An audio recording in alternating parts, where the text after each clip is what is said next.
Hey, what's up, fellas? I'm doing a quick little video for Brandon here. He's just ordered one of my $500 all-fuel burners for a metal melting foundry. I think he's doing some cast iron work. This thing is being set up for the hottest flame it can get. And I just wanted to mention a few things while we're doing that on how to light this. The best way to light it is to first prime the fuel line by turning the air on full and just tap the fuel line until you see fuel travel up into it. Then you hurry up and turn it off. Then once you've got it primed, you're going to want to go with low air and a decent amount of fuel to where you have just a little bit dripping out the front there. If you don't have any fuel dripping out the front, that's one way of knowing you are not at a fuel to air mixture ratio that can sustain combustion. So be looking out for those drips.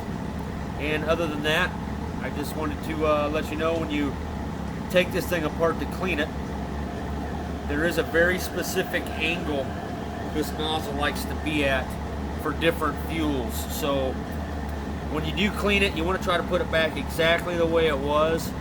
And if you run different fuels in this nozzle, you may find yourself wanting to adjust the nozzle angle of attack. And the way I do that is not only do I watch the flame for a perfect flame profile, but I'm listening to the sound. You don't want to hear any popping, any crackling. You don't want it to sound like a rocket engine. You want it to sound like a jet engine. I don't know if you know the difference, if you've ever heard. A rocket engine's got a lot of crackling and rumbling in it, whereas a jet engine is a crisp roar with just a steady sound to it. Frequency. I'm at a loss of words there. I'm not sure what I'm trying to say, but that's what I'm doing here. Is I'm just listening, and I'm watching the flame, and I'm trying to pay attention to the heating patterns on the combustion chamber itself. It's best to do this in a dark area, but I don't have the time to do that today. So I'm just kind of messing around, finding the best angle that gives me the hottest flame possible. And basically the way you do that is with what we see here. So if you go to switch to waste oil, and you find that maybe it's just not running the best that it could be, just adjust the angle slightly. Waste oil does not like such an extreme angle like this. It prefers kind of an angle to where the fuel's being shot up into the pre-burner. The pre-burner is the circular section of the burner there. Okay, so I just hooked up a 6 horsepower air compressor. The first air compressor just wasn't enough. Let's see what this thing can do.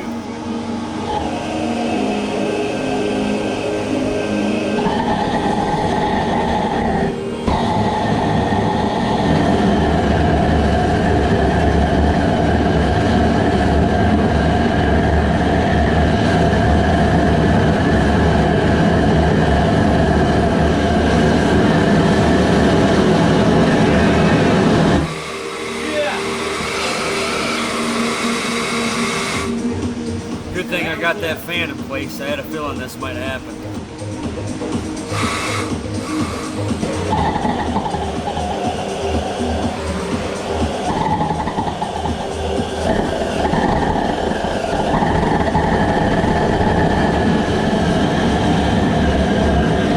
So you see there, I was able to get it lit without fuel dripping out the front. It just takes some practice.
All right, Brandon, I'm going to throw this bracket in the box for you to mount the burner with. You may not need it. I don't know what type of setup you've got, but just in case, I'm going to include this. Don't throw it away. I'm just going to drop it right in the box there.